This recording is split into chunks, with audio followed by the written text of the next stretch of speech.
ఓం శ్రీమాత్రే నమః. శ్రీ శివాయ గురవే నమః. యకర్త జగతాం భర్త సంహర్త మహసాం నిధి ప్రణమామితమాదిత్యం బహిరంతస్తమోపహం. వీక్షకులకు నమస్కారం. నేను మీ దేవులపల్లి రామకృష్ణ శాస్త్రి, ఆర్కే మాతృశ్రీ తెలుగు జ్యోతిషపరమైన యూట్యూబ్ ఛానల్. ఇప్పుడు జూన్ 30వ తేదీ నుండి జూలై 6వ తేదీ వరకు గల గ్రహ స్థితిగతులని ఒకసారి పరిశీలన చేద్దాం.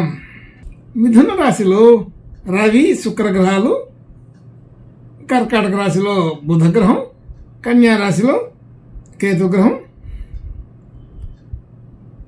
కుంభరాశిలో శని వక్రస్థితి, అలాగే మీన రాశిలో చంద్ర రాహు గ్రహాలు, మేషరాశిలో కుజగ్రహం, వృషభ రాశిలో గురుగ్రహం సంచరిస్తున్నాయి.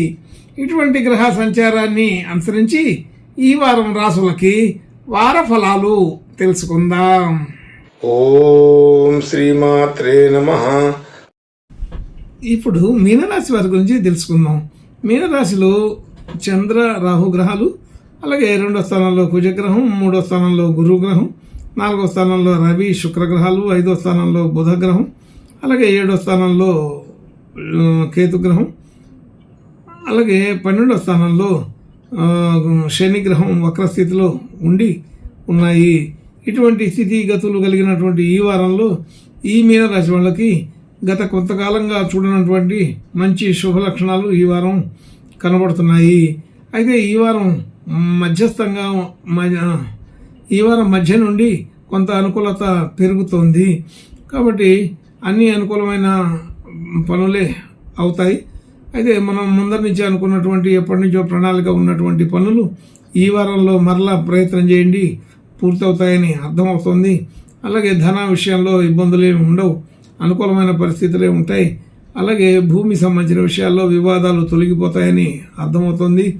అలాగే అన్నదమ్ములు అక్కచెల్లెల మధ్యలో ఉండే మనస్పర్ధలు కూడా ప్రయత్నపూర్వకంగా తొలగించుకోగలుగుతారు. అలాగే గృహ వాహన యోగాదులు సాధారణం కంటే కొంత ఎక్కువగానే అనుకూలంగా ఉన్నాయి. కాకపోతే ఈ సమయంలో ప్రయత్నం చేయాల్సిన అవసరం ఉన్నవాళ్ళు మాత్రమే ప్రయత్నం చేయండి. అనవసరంగా ప్రయత్నాలు చేసి ఇబ్బందులు పడవలసి వస్తుంది. కాబట్టి రుణ సంబంధించిన విషయాలు కొంచెం అనుకూలపడే అవకాశం బాగానే ఉంది. అంటే రుణాలు తీర్చుకోవటం జరుగుతుందని తెలుస్తోంది. అంటే ఇవ్వడం తీసుకోవడం రెండూ చేసే వాళ్ళకైతే ఈ వారం కొద్దిగా అనుకూలంగానే ఉందని చెప్పవచ్చు.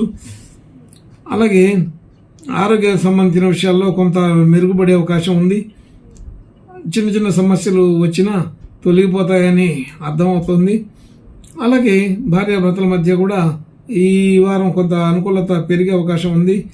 అలాగే మనం కొత్తగా పెట్టుబడులు డిపాజిట్లు చేసేదానికి షేర్ మార్కెట్, రియల్ ఎస్టేటు మొదలైన చోట పెట్టుబడులు పెట్టడానికి ఇది అనుకూలమైన సమయంగానే తెలుస్తోంది.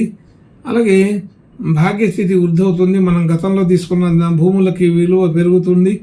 అలాగే ఉద్యోగ సంబంధించిన విషయంలో కూడా మంచి కీర్తి గుర్తింపు కలిగే అవకాశం ఉంది. మన పని మనం చేసుకుంటూ పోవటం తప్ప కొత్తగా వేరే వాళ్ళ పనిలో జోక్యం చేసుకోకుండా ఉండడం అనేది ముఖ్యంగా చెప్పదగిన విషయం. కాబట్టి ఆకస్మికంగా కొన్ని విషయాలు వినాల్సిన పరిస్థితి వస్తుంది. అయితే